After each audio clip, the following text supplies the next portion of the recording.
Okay, so welcome to Simplified Homeschooling. So I've got my notes ready. We're going to talk about simplified homeschooling. I don't know if a lot of you know that we used to homeschool. I am pretty passionate about homeschooling. I do believe in it. I also believe in public school. You really have to pay attention to what's right for you and your family and know that it might change. Okay, so when I first had kids, I swore I would never ever homeschool them. Homeschool kids are weird. Not in my house. My kids will be normal, go to public school. Then I had kids, then they went to public school, and I was like, okay, this isn't working. I am going to homeschool them. And then when I homeschooled, I was like, man, my kids are never going back to public school. And guess what? They're in public school now. So we're a pretty nomadic family. Your situation probably won't change as dramatically as it did for us, and as quickly, but schools are very different based on where you live. When we lived in Florida, they were not what we wanted for a lot of reasons. Okay, the days were really long. It was about an 8-hour day. There was no recess. There was no PE for my daughter, PE, music, or art. There was none of that. It was just in the same classroom, and it just wasn't a good fit for us. Okay, so I decided that year that we would homeschool them, and we did for about a year. My son was like kindergarten age. She was about first grade age, and it was one of my favorite years ever. And at that point, we had obviously been living in Florida without our clutter, and my super simple home and lifestyle trickled over into our homeschooling style. I didn't buy a curriculum. I'm going to talk to you guys about what we did do and what that looked like. But my son taught himself to read and write.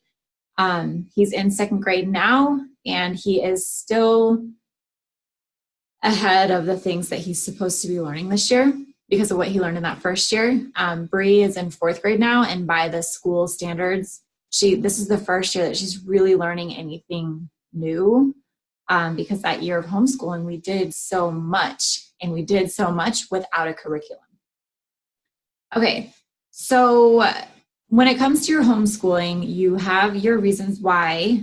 And the reason that you are homeschooling is because there's something about public school that you don't want for your kids. Now, a lot of times when people choose to homeschool, they basically try to recreate public school in their home.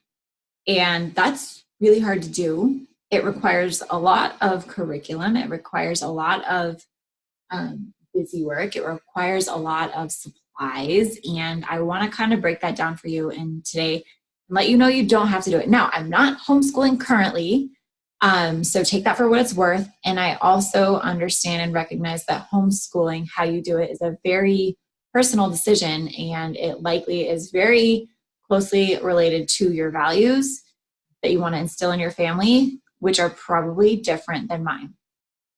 And that's okay. You can still do it totally simply.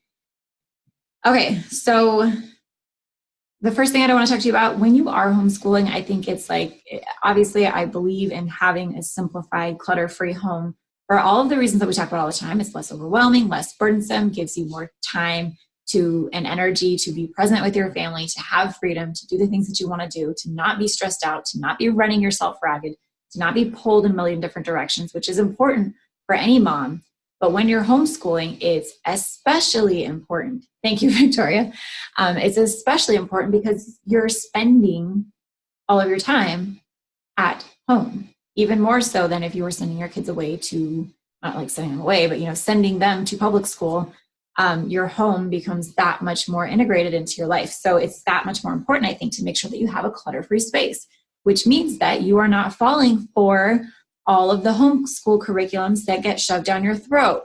So in the video that I did earlier, I'm going to take it down because Kaylee was very fussy in it, but I spent seriously like 2 months, an entire 2 months of researching curriculums, trying to find one that fit our style. So we are not religiously affiliated with any sort of religion. So I didn't want one that was, centered around religion.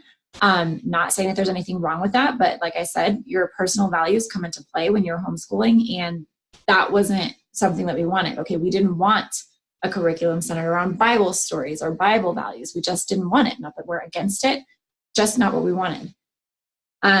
So it was really hard to find curriculums that didn't have that.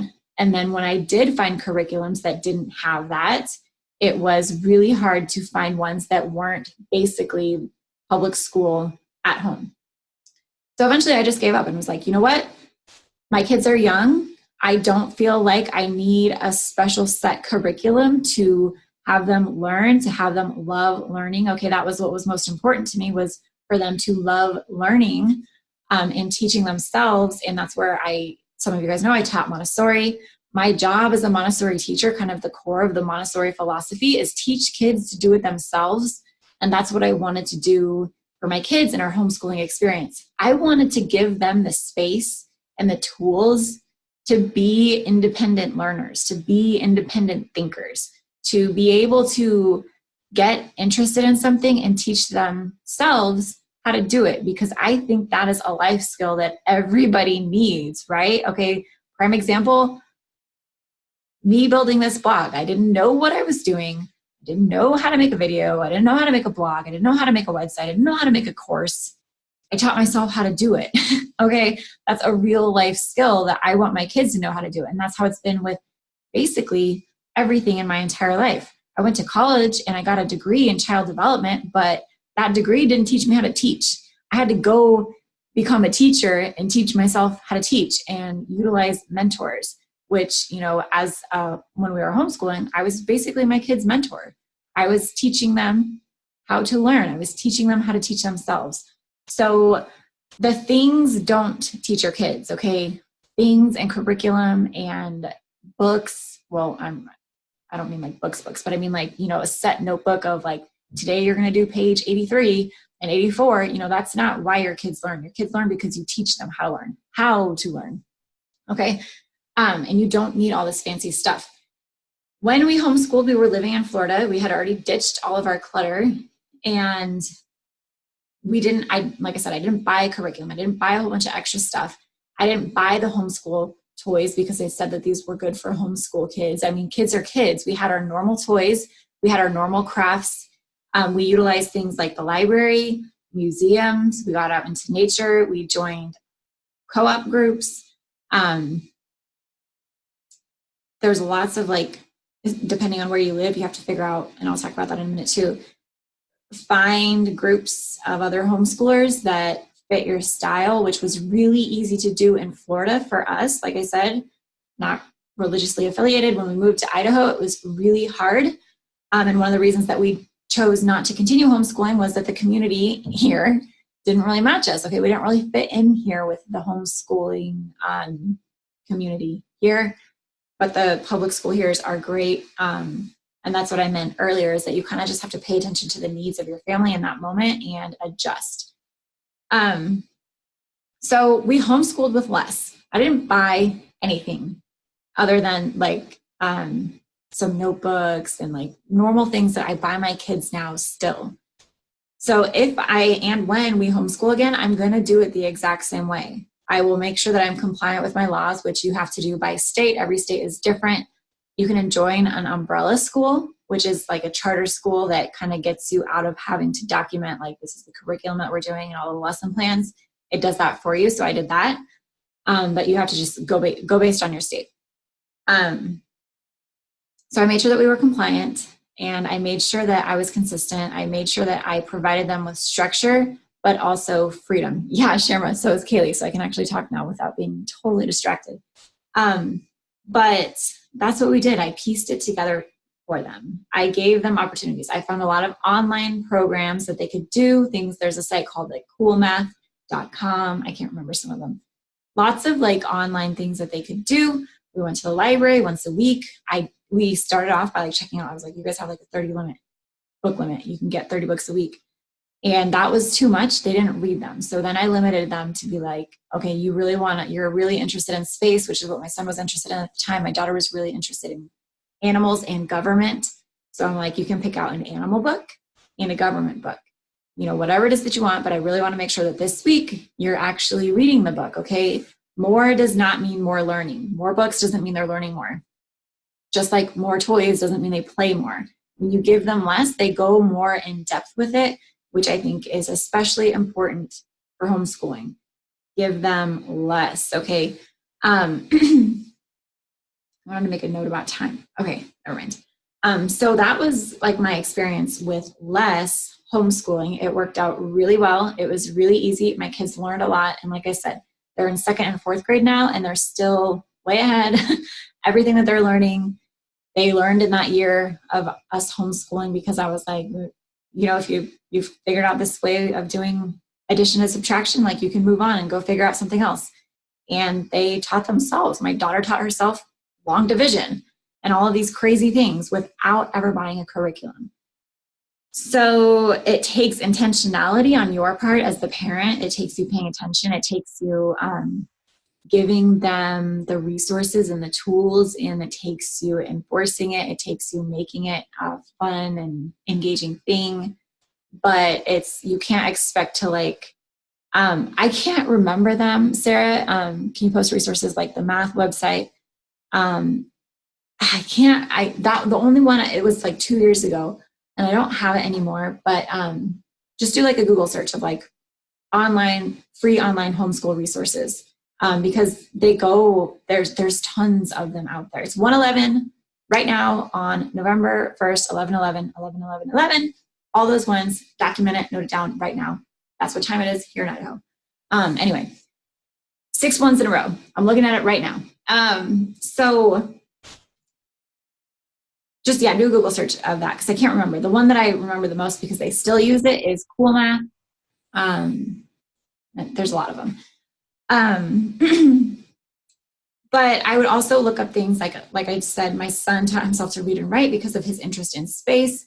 And then I was like looking up like space resources for homeschoolers. And I found this, I can't remember what it's called either, but it was like this week-long like group program thing with another homeschool family online. It was actually on Facebook, where they were tracking this meteor shower that was happening for 1 week. And my son was really into that. Every night he would be like, okay, when you go to bed at night, look out the window at this area, see what you can see. It was really cool.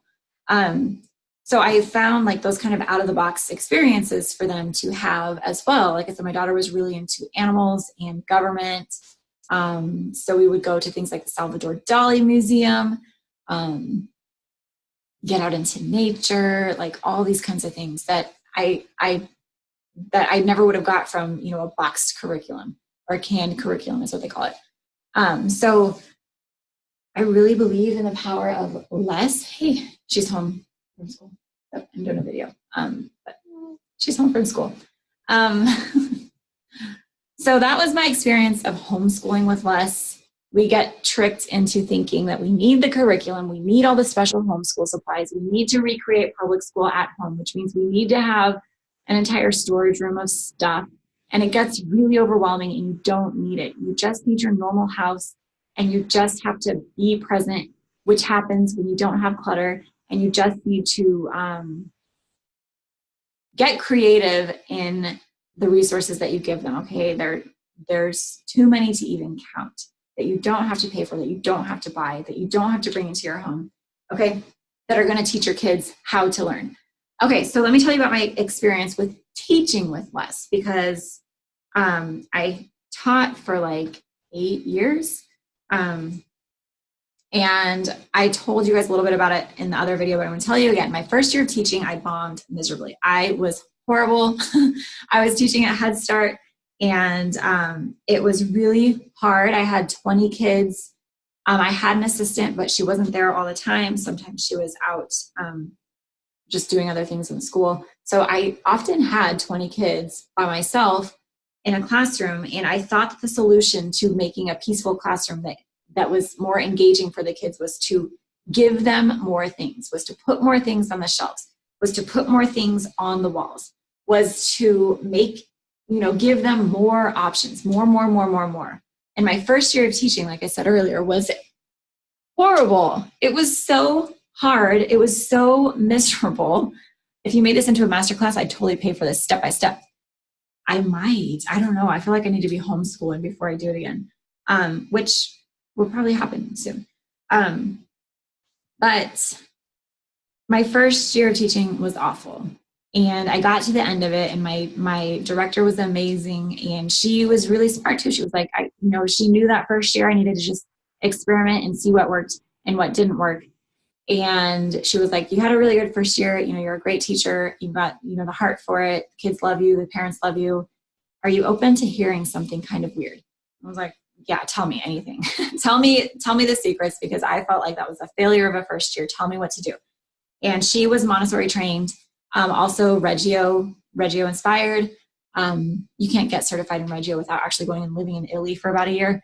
But she had done self-study, and kind of like I did for myself after I got to know her. And she was like, I really think you benefit from looking into something like a Montessori style, where you don't have as much stuff on the shelves. It's much less overstimulating for the kids. Okay, she's like, I walk into your room and there's stuff all over the walls, and I know you think it's helpful, but they don't know what to look at. They don't know what that stuff is saying. They don't know. It's confusing to them. It's overstimulating. And so the next year, instead of having an art shelf that was 3 shelves long, just jam-packed with every single art supply ever and 20 pair of scissors, just in case every kid wanted to cut something at the same time, I put like 2 pair of scissors out. I put 3 markers out, a red, a yellow, and a blue, just to start with.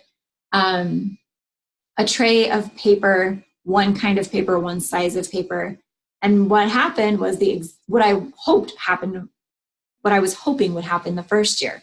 The kids would sit down together in like a group of 1 or 2 or 3 kids, and they would color together, and they would create things with each other, and they would write their pretend stories, and they would share it with each other, and they would go really in depth with the play. And the same thing happens in your homeschool experience. When you give them less, they go more in depth with it. And the same thing happened with like the blocks. When instead of having 3 sets of blocks out, all different kinds, the wood blocks, the foam blocks, and the Legos or whatever, when I only gave them 1 set of blocks, they created things that were way more in depth, that were way more creative, that were way more cooperative and involved. And what would happen is that they would make like a cityscape out of the blocks, and they would play with it for 45 minutes. And I would say, all right, time to clean up. We got to get ready to go eat lunch and then go home. They would clean it up, put it away, super easy. And then the next day, they would come and set it up exactly the same way and pick up right where they left off with the storyline and with the little people that they were playing with.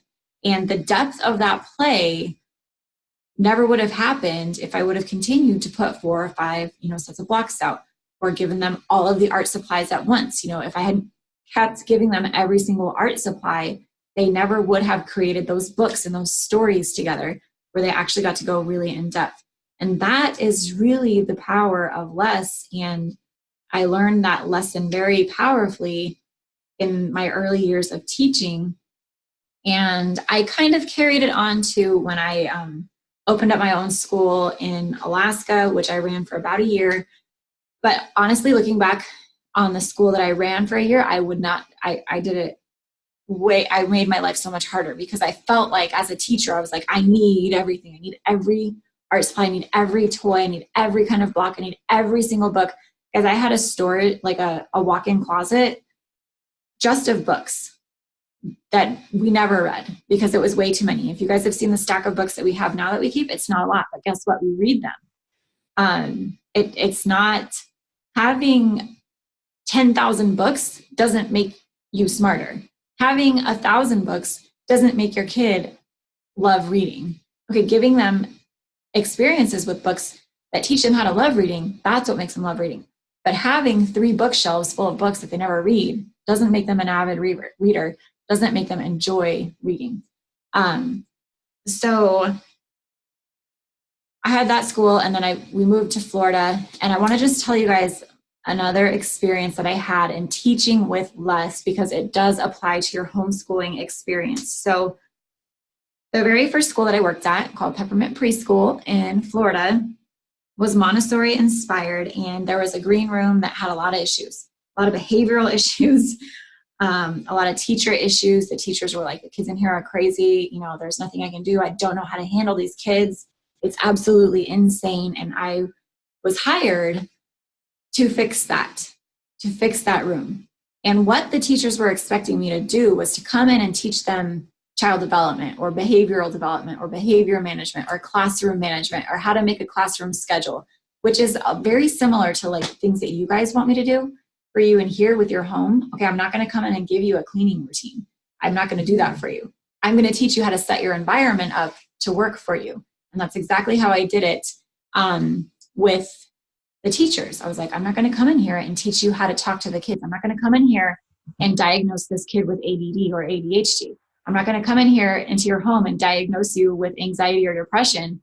I'm going to tell you, fix your environment first, because that's the easiest place to start, and see what changes, and then you can get to the root of the other bigger problems. Savannah says, so good. I've been leaning towards decluttering our giant bookshelf for a long time, but haven't, because I love all the books, but they totally don't read them. Yeah, and you can kind of do what we do. Like we have like just like 4 or 5 books out at a time, and I rotate through. Kids can really only handle like very small amounts of things at a time. So I will pull out, like Kaylee only ever has like 3 books at a time out, and I just switch them out every now and then. And then they love to read them because they're brand new. But that was, I wonder if that's what's going on in our local schools. The kids are just out of control, even in 3rd grade, 5th grade, and 6th grade. It's getting crazy. Jessica, as a former teacher, I 100% believe that to be true, because I lived it. I saw it. That's why I don't teach anymore, because I was constantly trying to fight it and make people see. I taught Montessori eventually, because it was very much aligned with what I saw worked. But public schools mostly, they are operating like that, and that's fine. Some people can do it. Like the kids' school that my kids are at right now is amazing, but even sometimes I walk in, I'm like, oh my God, this is so overstimulating. No wonder the kids are going crazy and bouncing off the walls. Shamra says, I don't feel the depression I did before thanks to this. Yeah. So that's so back to the teaching thing. That's what I did. Very similar with you guys. So the kids weren't the problem. The kids weren't crazy. The kids didn't have ADD or ADHD or ODD or anything like that. The teachers weren't incompetent. The teachers weren't lacking in skill or passion or effort. The environment was that powerful and working that hardly against them. So the first thing I would do is say, okay, we're going to set up your room completely differently. We're going to take about half the stuff off the shelves. Okay, your art supply cabinet is only going to have either crayons or markers and paper only. We're going to take the glue. We're going to take the scissors off. We're going to take all the little things to glue on everything. We're going to take them off the shelves, and you're going to see what happens. And we're going to reduce these blocks by half, and you're only going to have one type of block out. We're going to take out all of the kitchen food, and you're going to have one set of dishes and like 3 things of food, and you're going to see what happens. And you're going to take out the 20 dress-up outfits, and you're going to have 3 outfits. Oh, hang on, I got to go, Kaylee. And you're going to see what happens. And what would happen is, hold on. Ouch.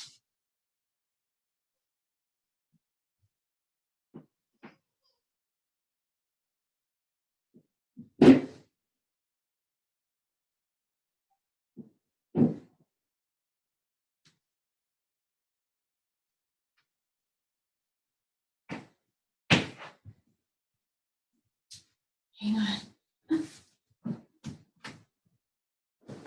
Okay, so what would happen is they would like pretty immediately, like the next day. So we would stay after work, completely redo the classroom. And the next day they would walk in and they would be like, oh my gosh, the kids are so quiet. The kids are playing so well. The kids are cleaning up. And to see that happen with, you know, a classroom of, depending on the ages, you know, 10 to 20 to 30 kids is really powerful. And I'm eternally grateful to have that experience, to be able to share with moms like you now, because it doesn't matter if it's a classroom or if it's a home, the power of the environment is that strong. So that was my experience in teaching with Les. And the teachers would come into my classroom and they would be like, wow, like, how do you do this? How do you get the kids to be so nicely behaved? And I was like, I really don't do anything. Like, my job as a teacher, like, and I would joke about it, but it was totally true. I was like, I can do like the morning circle with them and send them off to do their work, which is their play, and then step out of the room for an hour and they'd be fine. Like, they don't need me. They don't need me to keep track of them. They don't need me to pick up after them. They don't need me to, you know, micromanage them. I could walk out of the classroom literally and they would be fine. And it's pretty much true in my house. Like, I can trust my kids to be playing upstairs or outside and to handle their own business. Okay. I think that's what we want to teach our kids as moms, especially if we are homeschooling. We want to teach our kids to be self-sufficient. We want to teach our kids responsibility. We want to teach our kids accountability. We want to teach our kids to take care of their stuff. We also want to teach them academics, but as they get older, if you lay the foundation for them, they're going to teach themselves those things. They're going to love it. They're going to enjoy it. They're going to have fun with it. And it's just going to be a natural thing that they do. And back to homeschooling, a curriculum doesn't do that for you. A curriculum doesn't make that happen for you. You setting up the environment, you being really intentional, you paying attention to their cues and their needs and their interests and responding is what makes that happen. And Jessica, if you're still here, kind of going back to what you were asking about, if that's what's going on in the public schools, I do think that that's it. I do think that the curriculums are very rigid and don't allow for teachers to kind of teach intuitively and respond in the way that I know that they can. Which I think is another beauty of homeschooling, is that you can respond in those ways. You can make it whatever you want. You don't have to have the curriculum to do it. So the last thing that I wanted to just kind of touch on and let you guys know, like, you're like, okay, so you're talking about all these things you do, but how did you actually do it? We used the library. We used homeschool co-op groups. When we moved, we just set our home up to be a place that they could easily be in and they could be a part of, which happens when you declutter. You can make it set up like that. Like, I would get them little pitchers, like the little dollar store pitchers, and make it so that they could go get their own cups and pour their own milk whenever they wanted to. And they were like 3 and 5 when we started doing that. Little things like that to like encourage them and let them know, hey, this is everybody's house. This is how we live in it. And we did, okay, so we just didn't have a whole lot of extra stuff. Okay, I just made like daily stuff that they did on a regular basis. It wasn't like, okay, here's the homeschool stuff. This is what we're going to do now. It was like, no, this is just life and this is how we do it. But we homeschooled in the RV for a little bit and we didn't have anything extra in there because obviously we couldn't fit a lot of stuff in the RV. I think it's really important to find a homeschool culture that fits you. So I want to talk about that real quick. And this is not meant to be offensive to anybody, but in Florida, it was really, really easy. We were in Tampa Bay. There were lots of homeschooling groups that were not religiously affiliated because that's just not the culture of the area that we were in. There were a lot of it if we wanted to, but it was really easy for us to find what we were looking for that did not have religious ties. As far as groups and co-ops and outings and events. That was one of my struggles with finding a curriculum that I mentioned to you guys earlier, is we didn't want one centered around a religion or Bible stories or whatever. It was really hard to find. So when we moved to Idaho, we were still homeschooling, and I was like, we'll still homeschool when we get there. We got here and I started exploring the different homeschool groups, and they're very religiously affiliated. And it wasn't a good fit for us. And so it was pretty hard, being the new people and trying to find homeschool groups that were actually accepting of us, despite what they said. They were not. And we were building my husband's business and living in an RV, and life was really crazy.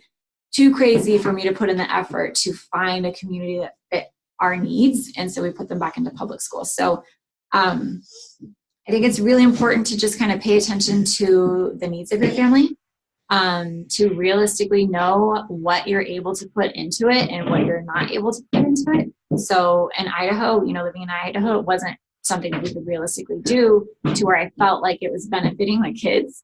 It was going to do more harm than good. And it was way too much work for the amount of time and energy that I had at the time to put into it. So just be mindful of how much time and energy you actually have to put into it, into finding the people that fit your style, your lifestyle, your values. Be patient with it. Know that the needs change.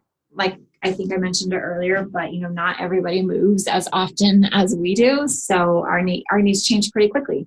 And I won't ever say that we won't homeschool again. I won't ever say that they're going to be in public school forever, because I don't know. We'll just cross that bridge when we get there. I don't have anything against public school or homeschooling. I just really tap into what my family needs in that moment. And when it comes to actually teaching them, that's what I do as well. Like, what do they need in this moment? What are they interested in? How can I help them? What kind of games can I get that is going to make this exciting for them? What kind of, places can we go that's going to reinforce these ideas, and just make it so that they really love learning? That's really it.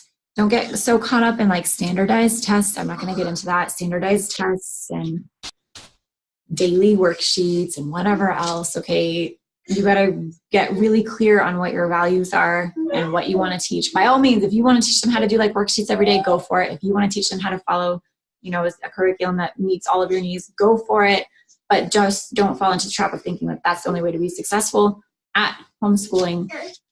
It's actually really, really powerful to not have a whole lot of fluff in the form of curriculum and things, and just be able to completely make it whatever it is that your family wants and needs at the time. So that is it for this, and I will see you on the next episode.